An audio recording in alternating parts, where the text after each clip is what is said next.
అందరూ ఎలా ఉన్నారు? బాగున్నారా? మేము బాగున్నాము. మీ సపోర్ట్ అంటే ఇంకా బాగుంటాం. నా టిఫిన్ చేశారు అందరూ. మా ఇంట్లో దోశలు అండి. దోశలు అంటే ఎవరికి బోర్ కొట్టదు.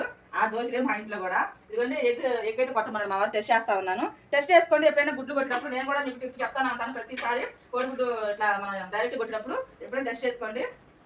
ఇది నా టెస్ట్ చేసుకొని డైరెక్ట్గా కొట్టుకోండి. లేకుంటే మళ్ళీ ఎండాకాలం కదా, పాడై వస్తాయి కదా. ఇదిగోండి ఎల్లో అస్సలు స్ప్రెడ్డే కాలేదు అని చూసినా. ఎల్లో అసలు స్ప్రెడ్డే కాలేదు కదా, చాలా భలే వచ్చింది. అట్లా వస్తే మటుకు గుడ్డు పర్ఫెక్ట్గా ఏమంటే హెల్దీగా ఉన్నట్టు గుడ్డు. ఎగ్ వేసాను కాబట్టి నేను కొంచెం ఆయిల్ వేసుకుంటాను. నేను కొంచెం ఆయిల్ ఎక్స్ట్రా వేసుకుంటాను, ఎందుకంటే ఎగ్ కదా నీసు వాసన తెలియలేదు. కొంచెం ఆయిల్ ఎక్స్ట్రా వేసుకుంటా. అయితే తిరగ తిప్పి కాలినాకనే నేను కారం వేసుకుంటాను. కారం అయినా అది చాలా మంది అయితే ఎర్రగా వేసుకుంటాను. సూపర్ ఇంకా ఎందుకంటే మా వారి కారం ఏమన్నారు, ఇది వచ్చేసి కొబ్బరి కారం అనమాట. సూపర్ టేస్ట్గా ఉంటుంది. అసలుకి కొంచెం కారం తగలాలా నీసు వాటికి, ఇప్పుడైతే బాగుంటుంది. ఓకే అండి, నా వీడియో నచ్చితే సబ్స్క్రైబ్ అయితే కొట్టండి. బాయ్ అండి.